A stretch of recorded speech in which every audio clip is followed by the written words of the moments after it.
오늘 신명기 12장 29절로 13장 18절의 말씀입니다. 지난주에는 저희가 결론을 내릴 때에 믿음의 공동체, 어떤 모습으로 우리가 섬겨야 되는가에 대한 이야기를 했었습니다.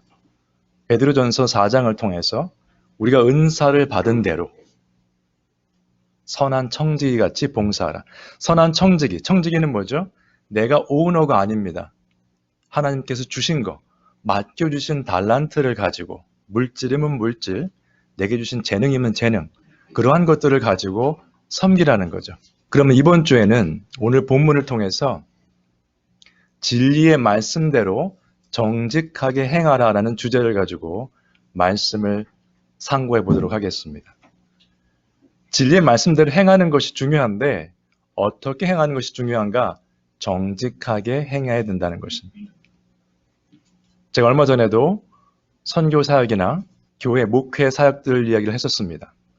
예수 그리스도를 위해서 거짓말을 하고 사실이 아닌 것을 행하는 것은 정직하게 행하는 것으로 볼 수가 없겠죠. 비록 당장 불이익을 당하더라도 정직하게 행해야 된다. 오늘 말씀을 통해서 한번 상고해 보겠습니다. 12장 30절에 이렇게 가고 있죠. 지금 여기 같이 한번 읽으실까요? 시작. 너는 스스로 남과 내 앞에서 멸망한 그들의 자취를 밟아 올무에 걸리지 말라. 또 그들의 신을 탐구하여 이르기를 이 민족들은 그 신들을 어떻게 섬겼는고 나도 그와 같이 하겠다 하지 말라. 우리 크리스찬들도 마찬가지입니다. 많은 경우에 성경 말씀, 하나님의 뜻 외에 다른 것들을 보기를 원합니다. 저희가 미디어를 통해서 들을 수도 있고 친구와 아는 사람들을 통해서 들을 수 있는 것들이 많아요. 세상에서 일어나고 있는 일들. 나도 그와 같이 하겠다. 나도 그렇게 해야 되겠다. 다들 잘 되니 나도 해보자. 하나님을 떠나서. 그렇게 하지 말라는 겁니다. 하나님께서는 모세를 통해서 이미 이스라엘 민족이 그 약속의 땅에 들어갔을 때 잘 먹고 잘 사는 그 풍성한 민족들을 보면서 우리도 그렇게 살아야 되지 않겠느냐. 우리는 40년 동안 광야에서 고생만 했는데 이 사람들은 정착을 해서 같은 땅에서 잘 사니 나도 그와 같이 하겠다. 하지 말라는 거죠. 여러분들 삶을 살아가시면서 말씀에는 이렇게 나와 있는데 세상 사람들은 다르게 행할 때에 분별을 하셔야 돼요. 좋아 보일 수 있거든요. 아담과 이브가 태초에 선악과를 가지고 유혹받았을 때 그 선악과가 먹음직도 하고 보암직도 했습니다. 그래서 유혹을 받은 것이죠. 세상 일은 다 그렇습니다. 이 같은 실수를 범하지 마셔야 되는데 안타깝게도 사무엘 상을 보시면 사무엘이 연로했을 때 이스라엘 민족들이 와서 우리도 다른 나라들처럼 왕을 세워주시옵소서라고 말을 했어요. 모든 나라와 같이 다른 사람 하는 것처럼 하겠다는 거죠. 이스라엘 민족이. 그들의 왕은 하나님이신데 사람의 왕을 원했던 것입니다. 우리가 원하는 것은 우리가 항상 추구해야 될 것은 눈에 보이지 않지만 말씀으로 오신 하나님이십니다. 주위에 아무리 성공적인 것이 보이더라도 그것들을 따라가게 되면 결국 끝에는 하나님께 심판을 받을 수 있다는 것을 기억하시기 바랍니다. 첫 번째 일입니다. 선지자가 나타나서, 그렇죠? 선지자나 꿈꾸는 자가 나타나서 이적과 기사를 보인다고 했습니다. 이 본문에 보시면. 그리고 뭐죠? 두 번째 보시면 너희가 알지 못하던 다른 신들을 우리가 가서 섬기자라고 말을 할 수 있다는 겁니다. 선지자나 꿈꾸는 자는요, 구약 시대를 보시면 하나님께서 직접 계시를 하실 때였기 때문에 꿈으로 말씀하셨고 선지자들에게 직접 말씀을 하셨습니다. 그래서 당연한 이야기예요. 선지자나 꿈꾸는 자가 하나님의 말씀을 대변했던 것은 당연한 일인데 그들이 세상이 추구하는 것을 가자고 한다는 것이죠. 말씀을 떠나서. 너희가 알지 못하던 다른 신들.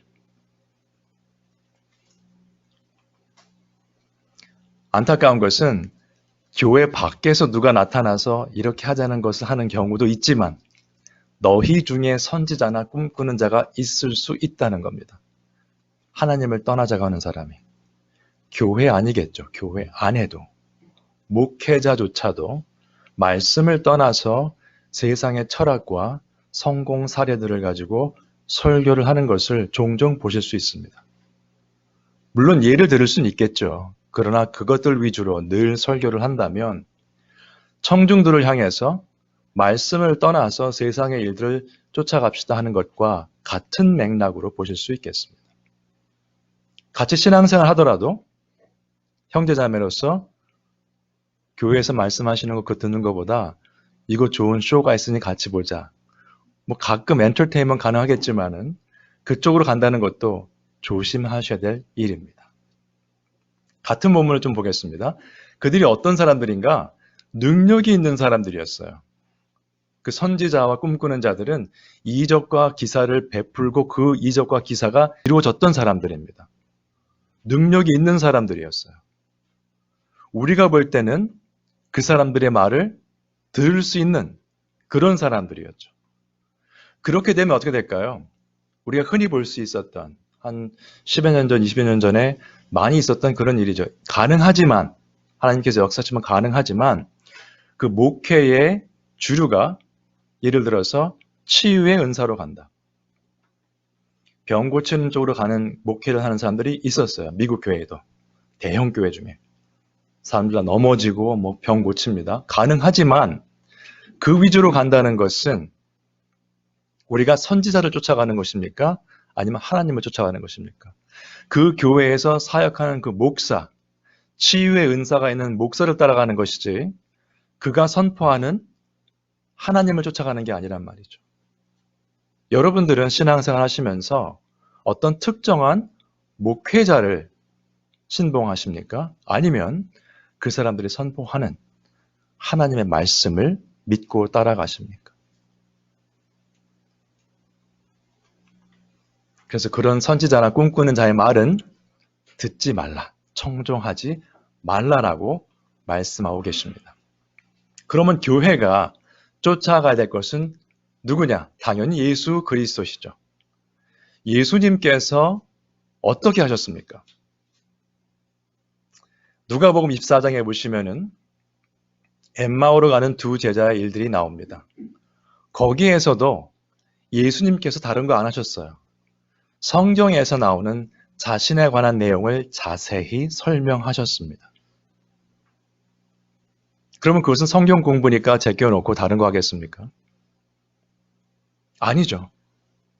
예수님이 하신 것을 따라가야죠. 설교가 되었던, 성경 공부가 되었던 성경 말씀, 주님 말씀을 우리가 자세히 설명하고 들어야 될 것입니다. 기회가 있을 때마다.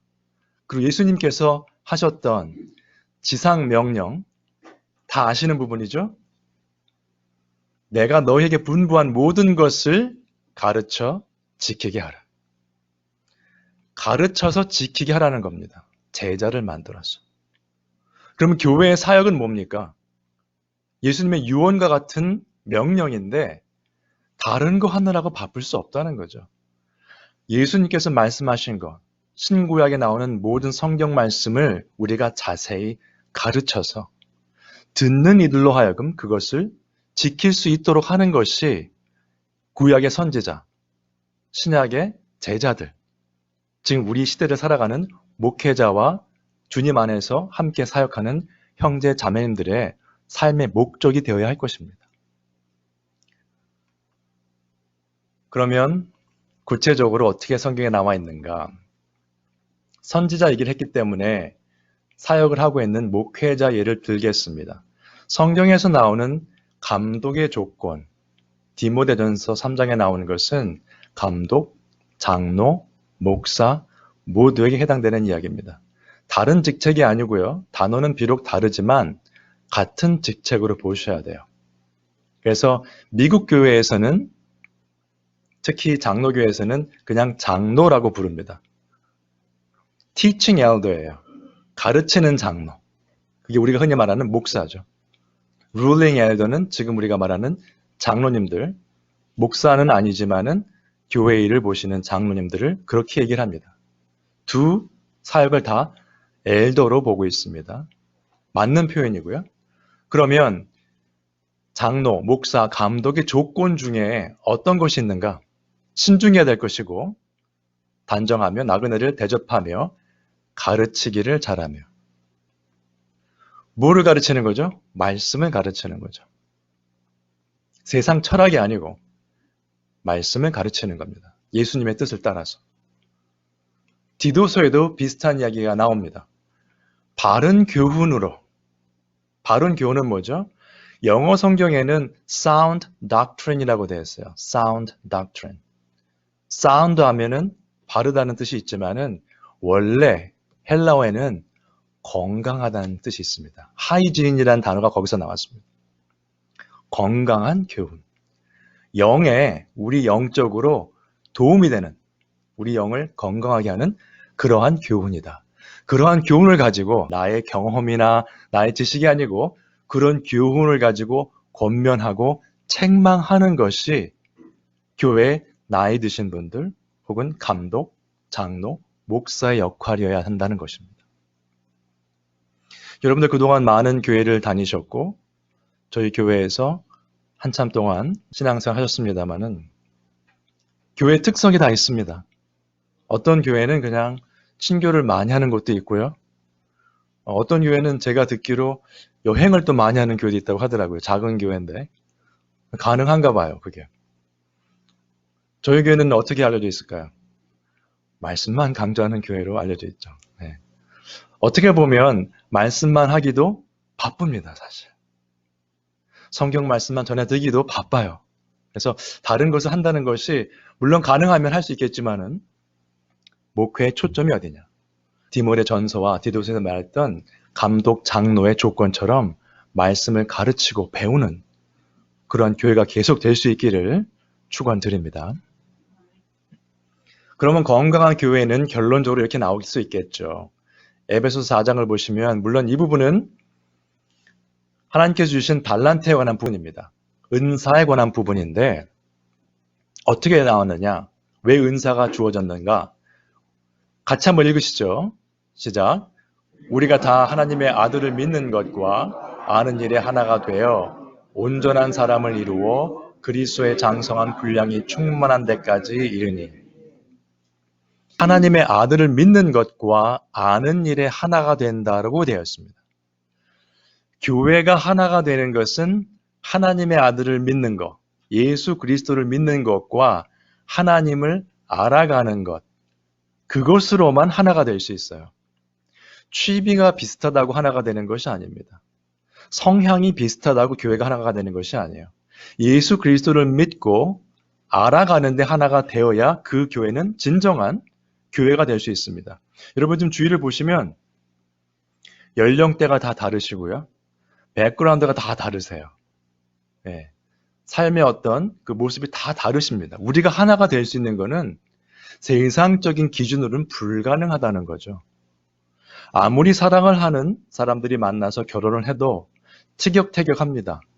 백그라운드가 다르기 때문에 그럴 수밖에 없어요. 의견 차이가 있거든요. 성격도 다르고. 그런데 부부 생활도, 부모와 자녀와의 관계도 하나가 될 수 있는 것은 그리스도 안에서 말씀으로입니다. 그래서 목회 방향과 성도님들의 기대가 말씀 안에서 일치가 되는 교회가 건강한 교회가 되는 것입니다. 그래서 만약에 목회자는 이쪽 방향으로 가고 성도들은 왜 저러지? 이러면 곤란하겠죠. 서로 그러면. 네. 상상을 해보세요. 가정도 마찬가지입니다. 한 마음이 되어야 그 가정이 든든한 가정이 되죠. 한 나라도 마찬가지예요. 지금 미국을 한번 보시기 바랍니다. 지금 외국에서 나와서 미국을 치지 않고 있어요. 근데 스스로 지금 갈라지고 있죠. 안에서. 내분이 일어나고 있습니다. 나라가 약해지고 있습니다. 같은 상황이에요. 교회도 강건한 교회는 말씀 안에서 하나가 되어야 된다. 그러면 그 선지자, 꿈꾸는 자의 말들을 청종하지 말라 했는데 그 이유가 무엇이냐? 하나님께서 너희가 마음을 다하고 뜻을 다하여 너희의 하나님 여호와를 사랑하는 여부를 알려하사 너희를 시험하심이니라. 구약에서 나오는 시험은 테스트라기보다는 원석을 뜨거운 용광로에 넣어서 refine하는 프로세스입니다. 정제하는 프로세스예요. 우리를 시험하신다는 이야기는 우리를 단련하신다는 이야기입니다. 아무 템테이션이 없으면요, 만사형통하면 별로 걱정할 게 없고요, 별로 기도할 것도 없습니다. 늘 건강하고 늘 돈도 잘 벌고 다 잘 되면요, 별로 기도 많이 안 합니다. 그러나 어려운 일이 있을 때 기도를 좀 더 하게 되겠죠. 우리의 인간의 타락한 본성상. 그래서 하나님께서 말씀하신 거, 너희가 마음을 다하고 뜻을 다하여 너희 하나님 여호와를 사랑하는가. 이것이 어디 나오죠? 쉐마 이스라엘.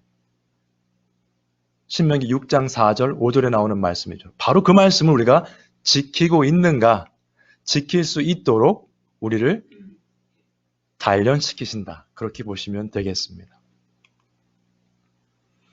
모세가 말을 했죠. 12장에서 내가 내게 명령하는 이 모든 말을 너는 듣고 지키라. 할 수 있는 것은 하고 조금 힘든 건 안 하겠다가 아닙니다. 성경 말씀도 듣다 보면은 어떤 건 할 수 있어요. 굉장히 쉬워요. 개인적으로 다 다르시겠지만 근데 어떤 부분은 참 힘듭니다. 오늘도 좀 힘든 부분이 나오는데 그 부분에 좀 보시면서 한번 삶을 돌아보실 필요가 있을 것 같습니다. 이렇게 계속해서 말씀을 선포할 때 두 가지 반응이죠. 첫 번째 반응은 아멘으로 받고 그것을 실천하는 사람. 아멘으로 받고 실천하시면 오늘 권사님 기도하셨지만은 사람의 말로 받지 않고 하나님의 말로 받고 아멘으로 받게 되면 그 삶 가운데 기쁨이 있어요. 그것을 실천하면서 감사가 있습니다. 그런데 강팍한 심령이면 바로와 같이 뭘 해도 기쁨과 감사가 없습니다. 교회를 나오면서도 인상을 이렇게 하면서 나오게 됩니다. 왜 그럴까요? 교회 나오면서. 예배를 드리러 나오면서. 그렇죠? 강팍한 심령이라 그런 거예요. 그러면은 기도하셔야 됩니다. 기도하셔야 돼요. 첫 번째는 선지자의 일이었습니다. 지금으로 치면 목회자의 이야기죠. 두 번째, 다른 상황인데 같은 문제가 발생합니다. 어떤 케이스죠? 내 어머니의 아들 곧 내 형제나 내 자녀나 내 품의 아내나 너와 생명을 함께하는 친구가 가만히 너를 꾀어 이르기를 다른 신을 섬기자 하는 겁니다. 또 두 번째는 너희 가운데서 어떤 불량배가 나타나서, 불량배는 뭐 어떤 깡패 이런 게 아니고요. 영어 성경에 해석이 좀 더 잘 돼 있는데 worthless people입니다. worthless fellow. 아무런 가치 없는 사람이 전체 그 도시를 유혹을 해서 모든 사람들이 그 유혹에 넘어가는 거예요. 여러 가지 상황이죠. 교회 안에서 말씀을 이끌어야 될 사람이 다른 이야기를 하고 식구들이나 생명을 함께하는 친구, 아주 친한 친구가 있겠죠. 그런 친구라 할지라도 하나님 외에 다른 것을 하자고 한다면 물리쳐야 된다는 거죠. 그들이 말하는 것은 뭡니까? 성경 말씀? 지금이 어떤 세상인데 그 말씀대로 살고 있느냐? 말씀대로 강론을 하느냐? 세상을 좀 봐라. 그들이 말하는 것과 지금 구약에서 말하는 다른 신을 섬기자고 하는 것은 같은 맥락입니다. 여러분 이 본문을 보시면서 우리가 뭐 불교나 다른 종교를 개종한다는 이야기를 보실 필요는 없어요. 지금 이 현대 사회에서는 세상에서 주는 유혹을 따라가는 걸 다 포함하시면 됩니다. 다들 잘 되는 것 같이 보이거든요. 그래서 그 길을 가자는 겁니다. 인간적으로 말이 되는 것 같거든요. logically, 논리적으로. 그 생각을 하셔야 돼요. 그런데 안타깝게도 굉장히 강한 표현이 나오는데 그런 선지자는, 그런 꿈꾸는 자는 죽이라. 그 가족, 그 친구들도 그렇게 말했을 때 너는 용서 없이 그들을 죽이라고 되어 있어요. 그 불량배가 나타났을 때 그 성읍과 그 가운데 거주하는 모든 것과 그 가축을 칼날로 진멸하고. 무서운 이야기입니다. 여러분들 이렇게 지금 하실 필요는 없어요. 그러니까 구약의 그 말씀을 보시면 나중에 기회가 되면 설명을 드리겠지만 형법이 있습니다. 형법. 우리 지금 요즘으로 치면 criminal law죠. 잘못된 거에 대한 그 형량이 주어지는데 주로 구약에서 실행하는 형법은 굉장히 좀 severe합니다.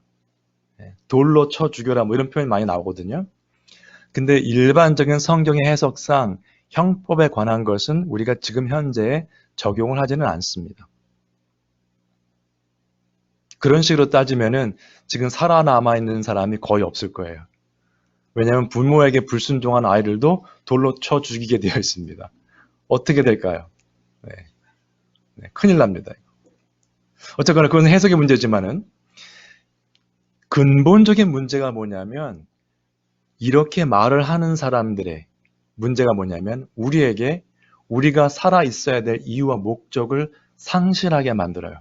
하나님을 떠나는 순간 우리는 우리가 살아있는 목적을 잃어버리게 됩니다.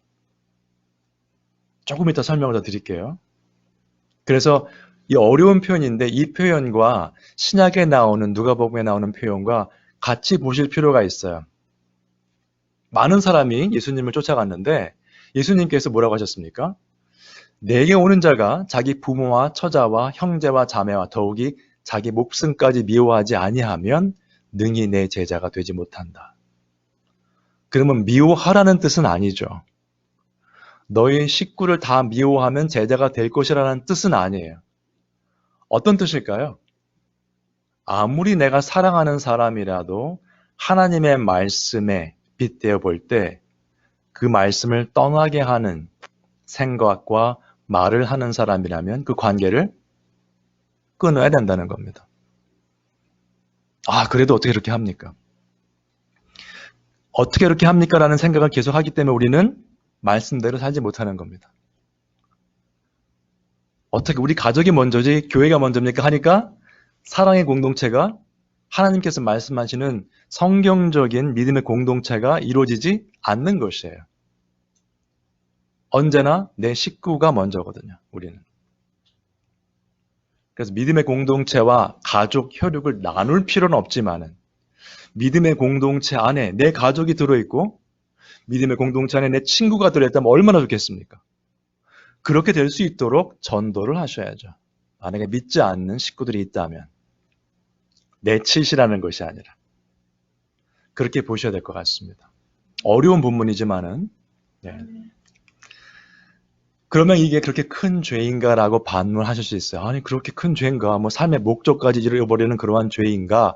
라고 물어보실 수 있는데 신명기 13장 5절에 이렇게 나와 있습니다. 이 부분 한번 같이 읽으시겠습니다. 시작. 이는 그가 너희에게 너희를 애굽 땅에서 인도하여 내시며 종되었던 집에서 속량하신 너희의 하나님 여호와를 배반하게 하려 하며 너희의 하나님 여호와께서 내게 행하라 명령하신 도에서 너를 꿰어내려고 말하였습니다. 얼핏 듣기에는 특별한 일 아닌 것 같아요. 늘 들으시던 말씀이거든요. 애굽 땅에서 인도하신 하나님. 근데 여기서 여호와를 배반하게 하려 한다는 뜻으로 번역이 되어 있어요. 한어 성경에. 영어 성경에는 rebel against the Lord. rebel이 뭐냐면 반역한다는 겁니다. 반역. 나라의 반역죄는 어떻게 됩니까? 보통 사형입니다. 여호와를 반역하려 하며. 근데 왜 이것을 우리가 우리 삶의 목적을 상실하게 하는 죄라고 말씀을 드리는가 하면 지금 광야에서 약속의 땅에 들어가는 순간에 있는 이 민족들이 모세의 설교를 듣고 있는 이 민족들이 어떤 사람들입니까? 40년 전에 애굽에 종살이 하다가 하나님의 은혜로 출애굽한 사람들이에요. 하나님께서 모세를 부르시고 이렇게 말씀하셨잖아요. 하나님 여호와께서 말씀하시기를 내 백성을 보내라 그들이 나를 섬길 것이니라. 출애굽한 목적은 하나님께서 우리를 구원해 주신 목적은 하나님을 섬기기 위한 것이었습니다. 그래서 그들이 광야에서 만나를 먹고 옷도 해지지 않고 발도 부르트지 않고 살 수 있었어요. 근데 막상 약속의 땅에 들어가면서 이쪽에 더 좋은 게 있구나. 다른 신을 섬기자. 하나님을 배반하는 것입니다. 하나님께서 살려주신 것을 잊어버리는 거예요. 그래서 이것이 큰 죄인 것이고, 이렇게 말하는 사람은 목사가 되었던, 가족이 되었던, 친구가 되었던 우리가 상관하지 말아야 된다는 것입니다. 살다 보니까요, 제가 굉장히 친했던 친구들도 성경적인 의견이 다르고 세상을 보는 눈이 달라져서 많이들 없어졌어요. 이제는 아마 거의 없는 것 같아요, 친구가. 살다 보니까. 그렇게 됐습니다. 그것을 몰라서 그쪽으로 간 것은 아니고요. 하나님께서 원하시는 삶을 살아야 된다는 그것에 포커스를 맞추다 보니까 그냥 격까지 쳐지듯이 그냥 없어지더라고요. 여러분들은 어떠세요? 주위에 아직도 믿지 않는 친구, 아니면 세상의 오락을 즐기는 친구들이 가득 차 있으시면 한번 조금 고민을 해보셔야 됩니다. 선지자, 가족, 친구, 목회자 포함. 하나님의 약속입니다. 하나님께서 조상들에게 맹세한 것 같이 너를 번성하게 하실 것이다. 어떻게 하면? 만일 내가 하나님 여호와의 말씀을 듣고 오늘 내가 네게 명령하는 그 모든 명령을 지켜 네 하나님 여호와의 목전에서 정직하게 행하면 모든 명령을 지키고 정직하게 행하면 하나님께서 복을 주시겠다고 말씀하셨어요. 여러분들 지난 한 주간 어떻게 지내셨습니까? 바쁘셨죠? 일을 하시는 분도 계시고 리타일 하면 좀 시간이 많을 줄 알았더니 더 바쁘시죠? 리타일 하시니까. 그렇죠? 가족 일을 보시느라 또 교회 일을 하시느라 바쁘셨을 거예요. 저도 지난 한 주 동안 여러분과 비슷하게 바쁘게 지냈습니다. 근데 조금 기억에 남을 만한 일이 있었어요. 제가 태어나서 처음으로 시니어 디스카운트를 받았습니다. 저도 놀랐어요. 퀄리파이가 된대요. 그래서 조금 디스카운트를 받으면서 기분이 조금 묘하더라고요. 디스카운트 받은 건 좋은데 나이가 이렇게 됐구나. 그래서 금요일 저녁에 설교 준비를 좀 하다가 잠시 제가 지난 삶을 좀 돌아봤습니다. 특별히 미국에 와서 지난 33년간 제가 22살에 왔기 때문에 딱 33년 됐더라고요. 그때는 제가 시니어 디스카운트를 받은 날이 올 거라고 생각한 적이 없어요. 근데 33년이 지나서 제가 어느덧 그 나이가 됐습니다. 하나님께서 저희 건강을 지켜주시고 예수님께서 재림하시지 않으시면 또 다음 30년을 이렇게 지나가겠죠. 지난주에 바쁘게 지냈던 것처럼 똑같이 지나갈 것입니다. 근데 제가 생각한 것은 뭐냐면 디스카운트 받는 날이 온 것처럼 성경 말씀에 나와 있는 것처럼 예수 그리스도 앞에 그 심판대 앞에 설 날도 분명히 올 것입니다. 언제가 될지는 몰라요. 그러면 제가 예수님께서 제 삶을 정산하실 때 열심히 일하고 공부 열심히 하고 가족 잘 돌보았습니다라고 말을 하는 것을 상상할 수가 없습니다. 그 대답은 불신자들도 할 수 있는 대답이에요. 열심히 사는 것은 누구나 마찬가지입니다. 주님의 말씀을 주야를 묵상하고 기도하면서 하나님을 섬기고 모든 명령을 지키려고 노력했습니다. 그리고 하나님께서 주신 성도님들과 사랑의 교제를 하면서 기쁨과 감사를 늘 마음에 품고 있었습니다. 주님 오심을 감사드립니다. 라고 말씀드리고 싶어요. 여러분들 지금 예수님께서 언제 오실지 모릅니다. 지난 한 주 동안 사셨던 것을 한번 생각해 보시고요. 내가 지금 하나님과 동행하고 있는가? 하나님께서 말씀하신, 약속하신 것처럼 예수 그리스도께서 재림하실 텐데 그 말씀을 믿으신다면 그리스도 앞에서 내가 뭐라고 말씀을 드릴 건가? 물론 내가 한 것 때문에 구원받는 것은 아닙니다. 하나님의 은혜로 다 되는 것이지만 그 은혜로 주신 명령이 있잖아요.